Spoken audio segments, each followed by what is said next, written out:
2025ஆம் ஆண்டில் $92.1 பில்லியன் செலவினத்துடன் உலகின் 5வது பெரிய ராணுவ செலவு செய்யும் நாடு என்ற அந்தஸ்தை பெற்றது இந்தியா. 2025இல் ராணுவத்திற்கு அதிகம் செலவு செய்த நாடுகள் பட்டியலில் அமெரிக்கா, சீனா, ரஷ்யா, ஜெர்மனி டாப் 4 இடங்களை பிடித்துள்ளன. மொத்த உலக ராணுவ செலவினத்தில் 58 விழுக்காடை இந்த 5 நாடுகள் கொண்டுள்ளன.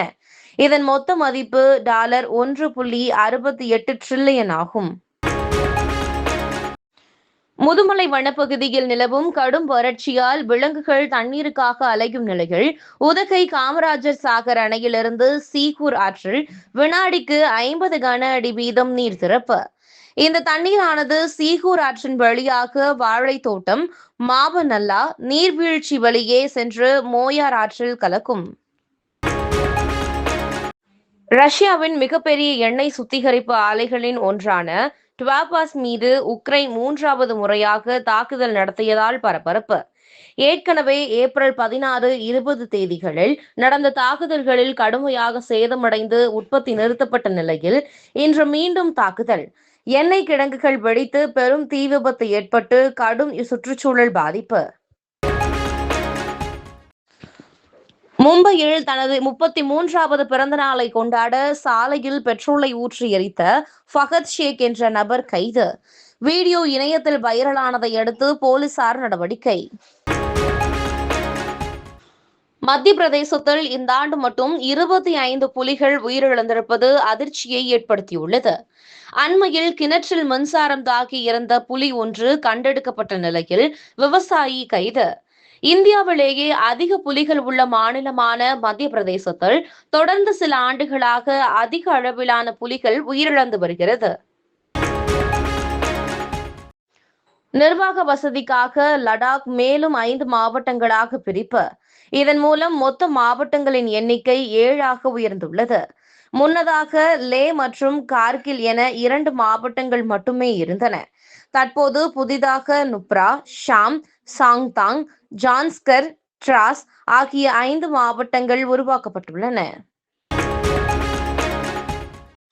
உலகளவில் 2022ஆம் ஆண்டு முதல் வெளியான இணையதளங்களில் 35 விழுக்காடு AI உதவியுடன் உருவாக்கப்பட்டவை என ஆய்வில் தகவல்.